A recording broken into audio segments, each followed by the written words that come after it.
जय हिंद दोस्तों, रक्षित खन्ना के चैनल में आपका स्वागत है। दोस्तों, आज के इस वीडियो में मैं आपको 6 महत्वपूर्ण जानकारियां दूंगा। जैसा कि आप पीछे बोर्ड पे देख रहे हैं, कौन कौन सी जानकारियां मैं आपको देने वाला हूं। सबसे पहले मैं आपको यह समझाता हूं।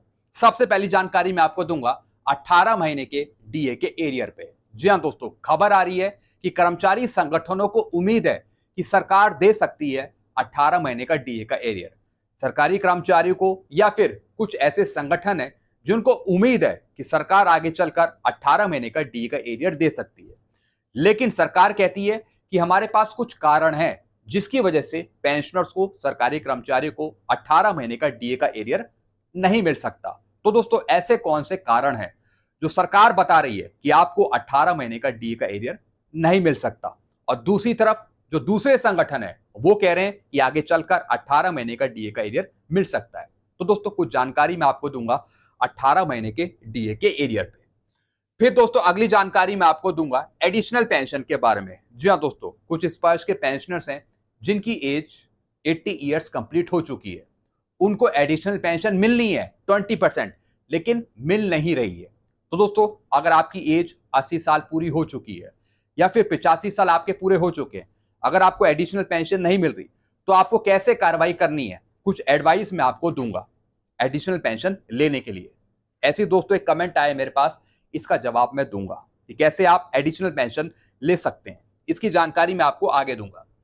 फिर दोस्तों, एक लेटर मैं आपको समझाऊंगा। एक लेटर है पीसीडी स्पर्श का, जो भेजा गया है चीफ मैनेजर एसबीआई को, सीपीपीसी को। जी हाँ दोस्तों, कई ऐसे पेंशनर्स हैं जिनकी डेथ हो चुकी है, लेकिन जो पुराने सर्कुलर का एरियर है वो पेंशनर्स को नहीं मिला क्योंकि उनकी डेथ हो चुकी है। लेकिन अब फैमिली पेंशनर्स को मिलेगा पुराने सर्कुलर का एरियर। किस सर्कुलर की मैं बात कर रहा हूं, लेटर दिखाकर आगे समझाऊंगा। फिर दोस्तों, एक और जानकारी मैं आपको दूंगा, और यह जानकारी है कम्यूटेशन के बारे में। एक खुशखबरी आ रही है, एक न्यूज आ रही है जिसमें बताया जा रहा है कि कोर्ट ने राहत दे दी, कोर्ट ने आदेश दे दिया। जो कम्यूटेशन का पीरियड है उसे 15 साल से घटाकर 10 साल कर दिया, और इसका फायदा काफी पेंशनर्स को या फिर कर्मचारियों को मिलेगा।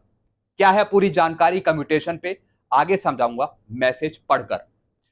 फिर दोस्तों, एक और मैं आपको जानकारी दूंगा, और ये जानकारी है ईसीएचएस के बारे में। जी हाँ दोस्तों, मिनिस्ट्री ऑफ डिफेंस या फिर ईसीएचएस बीच बीच में कई वेलफेयर के लेटर निकालता है ईसीएचएस से संबंधित।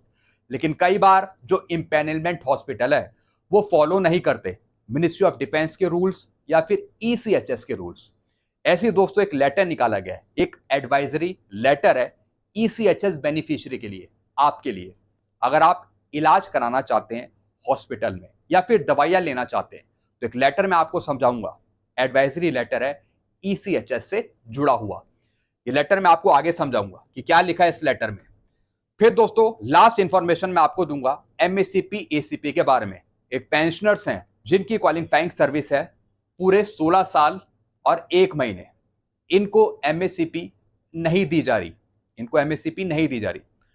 इन्होंने मेरे से कांटेक्ट किया, मैसेज किया, क्या सर मुझे एमएससीपी मिलेगी, क्या मेरे को एमएससीपी रिकॉर्ड की तरफ से दी जाएगी।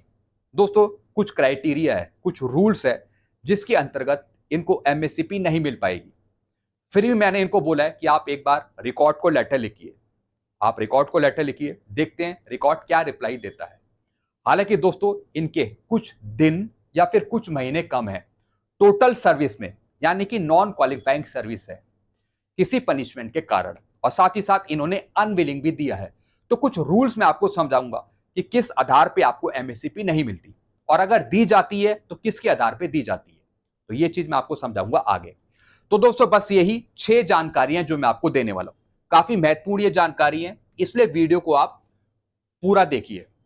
वीडियो में आगे बढ़ने से पहले एक छोटी सी अपील मैं आपसे कर रहा हूं, और अपील है चैनल सब्सक्राइब की। अगर आप पहली बार मेरा ये वीडियो देख रहे हैं तो वीडियो को आप शेयर कर दीजिएगा हर एक ग्रुप में, और अगर आप मेरा चैनल देखते हैं तो चैनल को आप सब्सक्राइब कर लीजिए, ताकि मेरी लेटेस्ट जानकारियां, नए नए वीडियोस आपको तुरंत मिल पाए।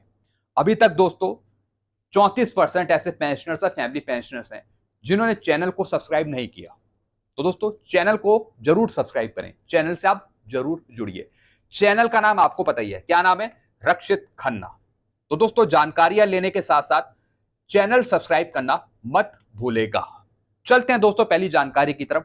पहली जानकारी है 18 महीने के डीए के एरियर पे। जैसा कि आप पीछे देख रहे हैं, कर्मचारी संगठनों को उम्मीद है कि सरकार दे सकती है कोरोना काल में रोके गए 18 माह के डीए का एरियर। जी हां दोस्तों, कुछ संगठन है जो लगातार प्रयास कर रहे हैं, भारत सरकार को लेटर दे रहे हैं कि भारत सरकार जल्द से जल्द 18 महीने का डीए का एरियर दे। संगठनों को उम्मीद है कि आगे चलकर सरकार दे सकती है 18 महीने का डीए का एरियर। केंद्र सरकार ने कोरोना काल के दौरान जनवरी 2020 से जून 2021 तक 18 महीने का महंगाई भत्ता या फिर महंगाई राहत की 3 किस्तें आपकी रोक ली थी कोरोना पीरियड में। उस वक्त सरकार ने आर्थिक स्थिति ठीक नहीं होने की बात बताई थी। सरकार ने हमेशा कहा है कि हमारी आर्थिक स्थिति अच्छी नहीं है, जिस वजह से हम 18 महीने का डीए का एरियर नहीं दे सकते। हालांकि संगठन उम्मीद लगाए बैठे हैं कि हम लगातार प्रयास कर रहे हैं ताकि सरकार आगे चलकर 18 महीने का डीए का एरियर दे। संगठनों ने अपना प्रयास नहीं छोड़ा है, लगातार संगठन प्रयास कर रहे हैं कि ताकि जल्द से जल्द सरकार 18 महीने का डीए का एरियर दे। लेकिन दोस्तों अब सरकार ने कुछ कारण बताए हैं। हालांकि सरकार शुरू से ही कारण बता रही है कि किस वजह से 18 महीने का डीए का एरियर नहीं मिल सकता आपको। सबसे पहला कारण बताया है आर्थिक चुनौतियां। कोविड-19 काल में देश की अर्थव्यवस्था को गंभीर नुकसान पहुंचा था, जिसके प्रभाव अभी भी दिखाई दे रहे हैं। सरकार का कहना है कि उस टाइम कोरोना पीरियड चल रहा था, आर्थिक स्थिति अच्छी नहीं थी, इस वजह से आपका डीएडीआर रोक लिया गया था। आपका जो एरियर था वो आपको पे नहीं करा गया अभी तक, क्योंकि उसका जो प्रभाव है कोरोना पीरियड का वो अभी भी बना हुआ है और जो आर्थिक स्थिति है वो भी इतनी बेहतर नहीं है। ऐसा मैं नहीं कह रहा हूं, ऐसा सरकार बताती रही है। इस वजह से सरकार ने 18 महीने का डीए का एरियर अभी तक नहीं दिया आपको। तो पहला कारण बताया कि आर्थिक चुनौतियां, अभी तक आर्थिक चुनौतियां खत्म नहीं हुई है, भारत सरकार पे अभी आर्थिक चुनौतियां हैं। दूसरा कारण बताया राहत पैकेज का बोझ। महामारी के दौरान सरकार द्वारा विभिन्न राहत पैकेज और कल्याणकारी योजनाओं पर भारी राशि खर्च की गई है। यानी उस टाइम जो कोरोना पीरियड चल रहा था उसमें सरकार का काफी पैसा लगा, जैसे कि कोरोना पीड़ितों पर, हॉस्पिटल में जो कोरोना मरीज एडमिट थे उनके इलाज के लिए ज्यादा पैसा लगा सरकार का। तो वो जो पैसा है उसकी भरपाई अभी तक नहीं हुई है, सरकार ऐसा बता रही है। इस वजह से आर्थिक बोझ ज्यादा है सरकार पे, इस वजह से अभी तक आपको 18 महीने का डीए का एरियर नहीं मिला। तो दूसरा कारण बताया कि राहत पैकेज का बोझ, जो पैसा लगाया गया कोरोना पीड़ितों पर, उस पैसे का बोझ अभी नहीं उतरा, यानी अभी भी आर्थिक दबाव सरकार पर है, इस वजह से आपको डीए का एरियर नहीं मिला। तीसरा कारण बताया वित्तीय स्थिरता। सरकार का मानना है कि अभी भी राष्ट्रीय खजाने पर दबाव कम नहीं हुआ है और इसलिए डीए एरियर का तत्काल भुगतान संभव नहीं है। अब सरकार ने तीसरा कारण बताया कि वित्तीय स्थिरता, यानी राष्ट्रीय खजाने पर दबाव बना हुआ है, यानी आर्थिक स्थिति अच्छी नहीं है, इस वजह से 18 महीने का डीए एरियर आपको नहीं दिया जा सकता। लेकिन मैं एक बात जानता हूं, सरकार नेताओं की पेंशन बढ़ा रही है, विधायकों की पेंशन बढ़ा रही है, जो चुनाव आते हैं उसमें पैसा खर्च करती है, तब आर्थिक बोझ नहीं पड़ता क्या? मैं सवाल पूछता हूं सरकार से।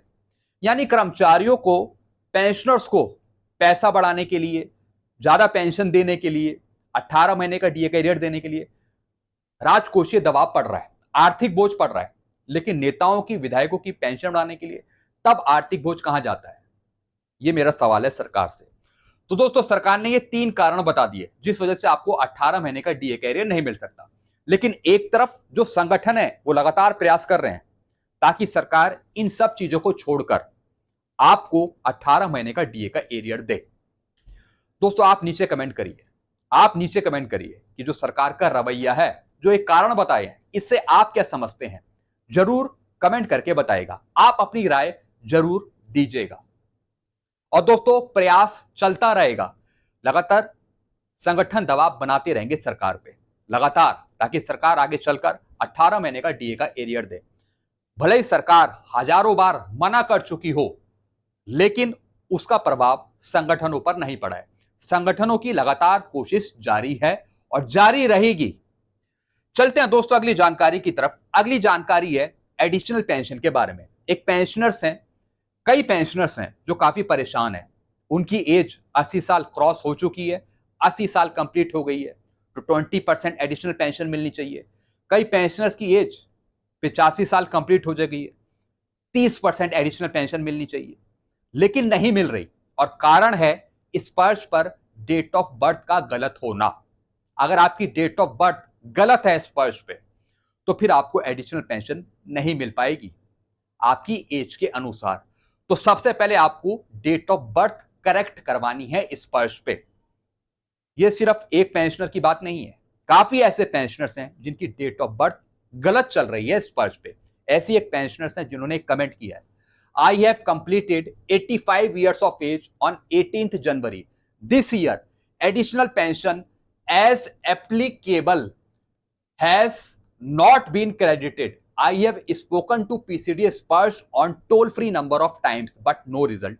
यानी इनके 85 साल पूरे हो गए हैं पहले जनवरी में, लेकिन एडिशनल पेंशन शुरू नहीं हुई। एडिशनल पेंशन शुरू करवाने के लिए इन्होंने स्पर्श के टोल फ्री नंबर या फिर पीसीडी को कॉल किया, लेकिन कोई जवाब नहीं आया, कुछ उसका रिजल्ट नहीं मिला। Can someone please advise, being old age I am unable to log in to Sparsh portal. कुछ दिक्कत भी आ रही है, स्पर्श पे लॉग इन नहीं हो पा रहा, कुछ प्रॉब्लम है। मैं इनको एडवाइस देना चाहूंगा कि सबसे पहले आप सीपी ग्राम में कंप्लेंट डालें, या फिर आप स्पर्श पे लॉग इन करके आप ग्रीवांस डालिए। अगर आप स्पर्श पे लॉग इन नहीं कर पा रहे तो सीधा आप एक मेल डालिए, मेल भी कर सकते हैं दोस्तों, डायरेक्ट स्पर्श की मेल आईडी पे, या फिर पीसीडीए को भी कॉल लगा सकते हैं। तब भी बात नहीं बन रही तो सीधा एक रिकॉर्ड को लेटर लिखेंगे और कॉपी टू कर देंगे स्पर्श पीसीडीए को, ताकि रिकॉर्ड इनके फेवर में एक लेटर लिख देगा पीसीडीए स्पर्श को। सबसे पहले डेट ऑफ बर्थ करेक्ट करवानी पड़ेगी स्पर्श में। अगर डेट ऑफ बर्थ करेक्ट नहीं है तो फिर आपको एडिशनल पेंशन नहीं मिलेगी। सबसे पहले डेट ऑफ बर्थ सही होगी स्पर्श में, तब आपको एडिशनल पेंशन का लाभ मिलेगा। तो इसके लिए आप सीपी ग्राम में कंप्लेंट डाल सकते हैं, या फिर रिकॉर्ड को भी लेटर लिख सकते हैं, और रिकॉर्ड आपके बेस पर लेटर लिखेगा वो स्पर्श को। सीपी ग्राम में कंप्लेंट डाल दीजिए, आपकी प्रॉब्लम सॉल्व हो जाएगी। या फिर आप स्पर्श पे लॉग इन कर पा रहे हैं तो स्पर्श पर ही लॉग इन करने के बाद आप शिकायत डाल दीजिए ग्रीवांस वाले ऑप्शन में। सबसे पहले आपको अपनी डेट ऑफ बर्थ करेक्ट करवानी है, तभी आपको एडिशनल पेंशन का लाभ मिलेगा, चाहे आपके 80 साल पूरे हो गए हो या फिर आपके 85 साल पूरे हो गए। तो कुछ एडवाइस मैंने आपको दे दी कि कैसे सबसे पहले आपको अपनी डेट ऑफ बर्थ करेक्ट करवानी है। चलते हैं दोस्तों अगली जानकारी की तरफ। फिर दोस्तों एक लेटर मैं आपको समझाऊंगा, और एक लेटर है दोस्तों ये पीसीडीए का स्पर्श का, जो लिखा गया है चीफ मैनेजर एसबीआई को। क्या है इसका subject? Regarding arrear of pension as per circular 631 dated 5 March 2020 and circular 568। दोस्तों एक चीज मैं आपको समझाऊंगा, जितने भी ऑनरी नैब सूबेदार हैं, ऑनरी नैब सूबेदार 2006 से पहले के, उनके लिए सर्कुलर 568 भी है और सर्कुलर 631 भी है। जिन पेंशनर्स की डेथ हो गई है, यानी जिन ऑनरी नैब सूबेदार की डेथ हो गई है और जिनको पहले सर्कुलर 568 का या फिर 631 का एरियर नहीं मिला, तो फिर उनकी वाइफ को स्पाउस को मिलेगा। अगर नहीं मिला तो इसके लिए वाइफ को स्पाउस को कार्रवाई करनी पड़ेगी, सीपी ग्राम में कंप्लेंट डालनी पड़ेगी। ऐसे दोस्तों एक पेंशनर थे ऑनरी नैब सूबेदार, इनकी डेथ बहुत पहले ही हो गई थी। पुराना जो सर्कुलर था 568 या फिर 631, उसका एरियर नहीं मिला था ऑनरी नैब सूबेदार को, तो वाइफ ने स्पाउस ने सीपी ग्राम में कंप्लेंट डाली, तो फेवर में जवाब आया है पीसीडी की तरफ से, और ये लिखा गया है चीफ मैनेजर एसबीआई को, सीपीपीसी को, ताकि दोस्तों नॉट पे सर्टिफिकेट जारी किया जाए और फिर ये भेजा जाएगा स्पर्श को, ताकि स्पर्श फिर भुगतान करेगा वाइफ को, स्पाउस को। यही सब लिखा है इसमें। The above name family pensioner has represented to this office regarding payment of arrear of pension as per circular 631। 631 का जो एरियर है वो ऑनरी नैब सूबेदार को दिया जाएगा। अगर ऑनरी नैब सूबेदार की डेथ हो गई है तो फिर वाइफ को, स्पाउस को मिलेगा। साथ ही साथ ऑनरी नैब सूबेदार के लिए सर्कुलर 568 भी है। जी हाँ दोस्तों, हालांकि 631 में आपकी पेंशन कवर कर दी गई थी 1/1/2006 से, लेकिन बीच में 568 का एरियर भी दिया गया था, क्योंकि सबसे पहले 568 का ही सर्कुलर आया था, उसके बाद 631 का सर्कुलर आया। तो काफी ऐसे पेंशनर्स हैं ऑनरी नैब सूबेदार जिनको 568 का भी एरियर दिया गया है, वो भी एक हवलदार बना के। तो अगर ऑनरी नैब सूबेदार को नहीं मिला और अगर उनकी डेथ हो गई है तो फिर वाइफ स्पाउस को मिलेगा। यही सब लिखा है। You are therefore requested to verify your record and if arrear as per above circular are due then forward a non payment certificate along with due drawn statement. यानी बैंक सीपीपीसी एसबीआई को यह आदेश दिया है कि आप due drawn statement बनाइए, NPC बनाइए और वो फॉरवर्ड करें स्पर्श को, ताकि हम फैमिली पेंशनर्स को 631 का या फिर 568 का एरियर दे सके। तो अगर आपको भी नहीं मिला तो तुरंत सीपीग्राम में कंप्लेंट डालिए, तो इसका फायदा फैमिली पेंशनर्स को भी मिलेगा। चलते हैं दोस्तों अगली जानकारी की तरफ। अगली जानकारी है कम्यूटेशन के बारे में। जी हाँ दोस्तों, एक खबर आ रही है, एक छोटी सी खुशखबरी है। क्या बताया गया है कम्यूटेशन के बारे में, समझते हैं। सुकून देने वाली खुशखबरी, पेंशन की कम्यूटेशन राशि की वसूली अवधि में राहत। सुप्रीम कोर्ट ने सिविल रिट याचिका संख्या 2490 एफ केस संख्या इतना में एक महत्वपूर्ण निर्णय देते हुए यह निर्देश दिया है कि केंद्रीय कर्मचारियों की पेंशन की कम्यूटेशन राशि की वसूली अवधि अब 15 वर्षों के स्थान पर केवल 10 वर्ष 8 महीने की होगी। यानी दोस्तों सुप्रीम कोर्ट का एक फैसला आया है जिसमें निर्णय दिया गया है कि जो कम्यूटेशन का पीरियड है 15 साल का, वो अब 15 साल का नहीं, सिर्फ 10 साल का होगा, 10 साल 8 महीने का होगा। यह फैसला वर्तमान में ब्याज दरों में आई गिरावट को ध्यान में रखते हुए लिया गया है, जो पहले 15 वर्षों की वसूली अवधि का आधार थी। यानी जो ब्याज की दरें थी वो बहुत कम हो गई हैं। तो इसको देखते हुए सुप्रीम कोर्ट ने यह फैसला लिया है। अब दोस्तों क्या इस फैसले से जो आपका पीरियड है कम्यूटेशन का 15 साल का, क्या उसे कम कर दिया जाएगा? नहीं, जब तक कि भारत सरकार अपना कोई फाइनल आदेश नहीं निकालती। सुप्रीम कोर्ट या फिर कोई दूसरा कोर्ट वो आदेश दे सकता है, लेकिन उसका असर सभी पेंशनर्स पे नहीं पड़ेगा जब तक कि भारत सरकार फाइनल ऑर्डर नहीं निकालेगी। हालांकि दोस्तों सुप्रीम कोर्ट ने आदेश भले ही दे दिया हो, लेकिन इसका इंपैक्ट सभी पेंशनर्स पे नहीं पड़ेगा। अब इन्होंने बताया कुछ इंपॉर्टेंट पॉइंट। क्या लिखा है?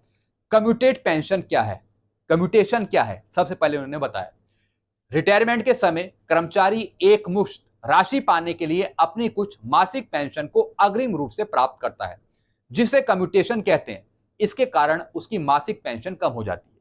यानी आप एक अधिकार लेते हैं कि आपको लमसम पेमेंट दिया जाए रिटायरमेंट के टाइम कम्यूटेशन का, लेकिन सरकार भी कहती है कि आपकी पेंशन में से हम कुछ पेंशन आपकी काटेंगे, कुछ वसूली करेंगे कम्यूटेशन की, वो भी 15 साल तक। एक तरीके का सरकार ने आपको लोन दिया है जो सरकार सुसमित वापस लेगी, वो भी बढ़े हुए इंटरेस्ट रेट के साथ। पहले क्या व्यवस्था थी? सेंट्रल सिविल सर्विस रूल्स 1981 के अनुसार पूर्ण पेंशन 15 वर्षों बाद बहाल की जाती थी। ये तो अभी भी रूल है, 15 साल बाद आपको फुल पेंशन मिलेगी। अब क्यों बदला गया? सुप्रीम कोर्ट ने माना है कि अब ब्याज दरें काफी घट चुकी हैं, जिससे पेंशन धारकों को आर्थिक नुकसान हो रहा है। इस वजह से अब 128 माह 10 वर्ष 8 महीने में ही पूरी राशि की वसूली हो जाती है। जी हाँ दोस्तों, सुप्रीम कोर्ट ने माना है कि अब 15 साल का पीरियड नहीं होगा, 15 साल का पीरियड है वो अब नहीं होगा कम्यूटेशन का, उसे घटाकर 10 साल 8 महीने कर दिया जाएगा। क्योंकि जो राशि है जो पेंशनर्स को दी गई है उसकी वसूली 15 वर्ष में नहीं 10 वर्ष 8 महीने में पूरी हो जाती है। इसलिए जो पीरियड है वो 15 वर्ष का नहीं 10 साल का होगा। अतः इसके बाद कटौती करना अन्यायपूर्ण है, ऐसा सुप्रीम कोर्ट ने माना। फिर क्या लिखा है? इस निर्णय का प्रभाव अब केंद्रीय कर्मचारियों की पूर्ण पेंशन पहले की अपेक्षा 4 साल 4 माह पहले बहाल होगी, जिससे उन्हें आर्थिक राहत मिलेगी। अब पेंशनर्स कर्मचारी यही चाहते हैं कि सरकार कम्यूटेशन का पीरियड कम कर दे। फिर क्या लिखा है? राज्य कर्मचारियों को भी लाभ। यह फैसला केवल केंद्र सरकार के कर्मचारियों पर नहीं बल्कि राज्य सरकार के कर्मचारियों पर भी लागू होगा। यह ऐतिहासिक निर्णय उन लाखों पेंशन धारकों के लिए राहत भरा है जिन्हें अब अपनी पूर्ण पेंशन शीघ्र बहाल होते देख सकेंगे। आपके लिए शुभकामनाएं। ऐप जानकारी साझा करें, यह कई रिटायर्ड साथियों के लिए उपयोगी हो सकती है। जी हाँ दोस्तों, हालांकि दोस्तों ये सुप्रीम कोर्ट का ऑर्डर है जिसमें ऐसा कहा गया है लेकिन ये पूर्ण रूप से तभी लागू होगा जब भारत सरकार अपना कोई फाइनल आदेश निकालेगी। अभी भारत सरकार ने ऐसा कोई आदेश नहीं निकाला है जिसमें कम्यूटेशन का पीरियड 15 साल से घटाकर 10 साल या फिर 12 साल कर दिया गया है। अभी जो पीरियड है कम्यूटेशन का वो 15 साल का ही है। अभी 15 साल तक ही आपकी कम्यूटेशन की रिकवरी करी जाएगी आपकी पेंशन में से, और 15 साल बाद ही आपको फुल पेंशन मिलेगी। अब दोस्तों नीचे एक पॉइंट लिखा है, जब तक गवर्नमेंट ऑफ इंडिया डीओपीटी द्वारा लेटर जारी नहीं हो जाता, जब तक इस आदेश का पालन नहीं हो सकता। ये मैंने आपको शुरू में ही समझा दिया कि जब तक सरकार कोई ऑर्डर नहीं निकालेगी, जब तक ये आदेश सब पर लागू नहीं होगा। लेटर जारी होने के बाद स्पर्श और बैंकों को जब तक नहीं पहुंचाया जाता, जब तक कटौती बंद नहीं होगी। अतः आप सभी लेटर जारी होने का इंतजार करें। भले ही सुप्रीम कोर्ट ने ऐसे आदेश सुनाए हो, लेकिन उसका असर सरकार पे पड़ेगा जब सरकार अपनी तरफ से कोई फाइनल ऑर्डर निकालेगी पीरियड कम करने का, तभी उसका फायदा पेंशनर्स को मिल पाएगा। हालांकि दोस्तों सुप्रीम कोर्ट ने भले ये निर्णय दिया हो, लेकिन इसके तहत सबकी रिकवरी बंद नहीं होगी और ना ही पीरियड कम होगा। इसके लिए सरकार को लेटर निकालना पड़ेगा, अथॉरिटी चेंज करनी पड़ेगी, तब कुछ होगा। तो फिलहाल आप अभी वेट करिए। सुप्रीम कोर्ट ने क्या कहा है, क्या ऑर्डर में लिखा गया था, ये मैंने आपको समझा दिया। चलते हैं दोस्तों अगली जानकारी की तरफ। फिर दोस्तों एक लेटर है, एडवाइजरी टू इम्पैनल्ड एससीओज under ECHS provide cashless treatment to all ECHS beneficiary, यानी कैशलेस ट्रीटमेंट दिया जाए ईसीएचएस के बेनिफिशियरी को, यह लिखा है इसमें। लेकिन इसके बावजूद भी जो इम्पैनलमेंट हॉस्पिटल हैं वो रूल्स रेगुलेशन को तोड़ रहे हैं, पालन नहीं कर रहे। दोस्तों ये लेटर है अभी का ही है, 4 जुलाई 2025 का, और ये लेटर निकाला गया है regional centre ECHS naval base Kochi की तरफ से, जो लिखा गया है managing director all empanelment hospital. जी हाँ दोस्तों, जो इम्पैनलमेंट हॉस्पिटल है उनको ये आदेश दिया है कि आप अपनी मनमानी ना करें, जो रूल्स हैं ईसीएचएस के या फिर मिनिस्ट्री ऑफ डिफेंस के, उनको फॉलो करें।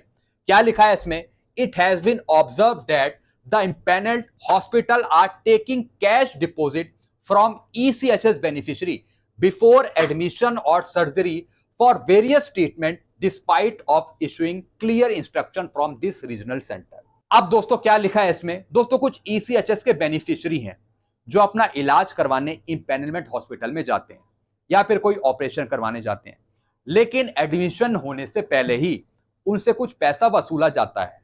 जी हाँ दोस्तों, उनसे कुछ पैसा लिया जाता है जो रूल्स के सख्त खिलाफ है। तो दोस्तों डायरेक्ट इंस्ट्रक्शन दिए कि जो आदेश है ईसीएचएस का या फिर मिनिस्ट्री ऑफ डिफेंस का या फिर रीजनल सेंटर का, उस आदेश का पालन करे इम्पैनलमेंट हॉस्पिटल, यानी ईसीएचएस बेनिफिशियरी से पहले से कोई पैसा नहीं लिया जाए, क्योंकि जो भी उनका इलाज है, जो भी ट्रीटमेंट है, चाहे वो हॉस्पिटल में एडमिट का हो या फिर किसी सर्जरी का हो, वो एक कैशलेस है। तो पहले पैसा क्यों लिया जा रहा है ये बताया इसमें। फिर क्या लिखा है, charging money from ECHS beneficiary by empanelment hospital is a clear cut violation of MOA, यानी ईसीएचएस बेनिफिशियरी से पहले से ही पैसा लिया जा रहा है अपने इलाज करवाने का या फिर हॉस्पिटल में भर्ती होने का या फिर कोई ऑपरेशन कराने का या फिर सर्जरी कराने का। यह सख्त खिलाफ है रूल्स के, जो एमओए का रूल है, जो रूल है उसके सख्त खिलाफ है। तो कोई भी इम्पैनलमेंट हॉस्पिटल अपनी मन मर्जी नहीं करेगा और ना ही ईसीएचएस बेनिफिशियरी से कोई पैसा लिया जाएगा। फिर क्या लिखा है, it is one again reiterated that the service will be rendered cashless by the empanelment hospital. जितने भी इम्पैनलमेंट हॉस्पिटल है वो कैशलेस सुविधा देंगे आपको, चाहे आप कभी भी हॉस्पिटल में एडमिट हो या फिर कोई इलाज कराएं। ये कैशलेस बेस सिस्टम है, इसके बेस पर आपसे पैसा नहीं लिया जा सकता, कोई पैसा आपको देने की जरूरत नहीं। In case of an unlisted procedure that the instruction laid down in the MOA will be strictly followed. अगर आदेशों का पालन नहीं होता तो फिर इनकी रिपोर्ट करी जाएगी। स्ट्रिक्टली ये आदेश है एमओए के कि कैशलेस सिस्टम है, बेनिफिशियरी से पैसा नहीं लिया जाएगा। तो दोस्तों एक इंपॉर्टेंट लेटर था जो मैंने आपको समझाया, ये लेटर आप मेरे से ले सकते हैं, और अगर कोई इम्पैनलमेंट हॉस्पिटल मनमानी करता है तो आप ये लेटर दिखा भी सकते हैं। हालांकि दोस्तों ये लेटर है नेवल बेस कोची की तरफ से रीजनल सेंटर ECHS का। चलते हैं दोस्तों अगली जानकारी की तरफ। फिर दोस्तों एक पेंशनर है जिन्होंने मुझे कमेंट किया व्हाट्सएप पे, और इनका ये कमेंट है MACP पर। क्या लिखा इन्होंने? जय हिंद सर, क्या मुझे MACP हवलदार की मिल सकती है? सिर्फ 5 डेज पे फाइन है, कैडर अनविलिंग किया था। जी हाँ दोस्तों, इन्होंने अनविलिंग भी दे दिया, साथ ही साथ इनका पे फाइन है, और साथ ही साथ जितनी सर्विस होनी चाहिए MACP लेने की उतनी है नहीं, कुछ पीरियड इनका कम कर दिया। नॉन क्वालिफाइंग सर्विस है जिसकी वजह से इनको MACP नहीं मिल पाएगी हवलदार की। लेकिन दोस्तों अगर आप इनका PPO देखेंगे तो आप कहेंगे कि इनको MACP मिलनी चाहिए हवलदार की, क्योंकि PPO में जो क्वालिफाइंग सर्विस है वो है 16 साल 1 महीने, यानी 8 साल इन्होंने नायक में पूरे करे हैं, तो इस वजह से इनको MACP हवलदार की मिलनी चाहिए। लेकिन उसके भी कुछ रूल्स रेगुलेशन देखे जाते हैं। जी हाँ दोस्तों, हालांकि इनकी टोटल सर्विस में से कुछ दिन कम कर दिए, जैसे कि 89 डेज। जी हाँ दोस्तों, इन्होंने मुझे बताया कि पीछे से 89 डेज मेरे कम है, वो कम है मेरे, इस वजह से मेरी टोटल सर्विस उतनी नहीं है जिससे मुझे MACP मिल पाए। हालांकि मैंने इनको गाइड किया है कि आप एक लेटर दे दीजिए अपने रिकॉर्ड को। जी हाँ दोस्तों, और आप उसमें अनविलिंग का कोई जिक्र मत करेगा और ना ही पे फाइन का कोई जिक्र करेगा, क्योंकि डिस्चार्ज हुक में पे फाइन की कोई एंट्री नहीं है। जी हाँ दोस्तों, और ना ही कोई अनविलिंग के बारे में ऐसा कुछ लिखा है। खाली वर्बली बताया गया है कि आपने अनविलिंग दिया था। लेकिन भैया हम तो PPO को लेके चलेंगे, जो PPO में लिखा है उसके आधार पे हम कार्रवाई करेंगे MACP लेने के लिए। बैक हैंड से इनको MACP नहीं दी जा सकती, बैक हैंड से। लेकिन लिखित रूप में ऐसा नहीं है। हम तो PPO को बेस मान रहे हैं। PPO में 16 साल 1 महीने सर्विस है, 16 साल 1 महीने सर्विस है, और 8 साल इनके नायक में भी। तो एक्चुअली MACP हवलदार की मिलनी चाहिए। लेकिन दोस्तों हम जो बात करते हैं वो लेटरों के आधार पे बात करते हैं, लिखित रूप में बात करते हैं, ताकि हम पूरी अथॉरिटी के साथ काम कर सकें। हालांकि मैंने इनको गाइड कर दिया कि एक बार आप रिकॉर्ड को लेटर दे दीजिए, रिकॉर्ड क्या जवाब देगा वो आप मुझे भेज दीजिएगा, फिर हम आगे देखेंगे कि करना क्या है।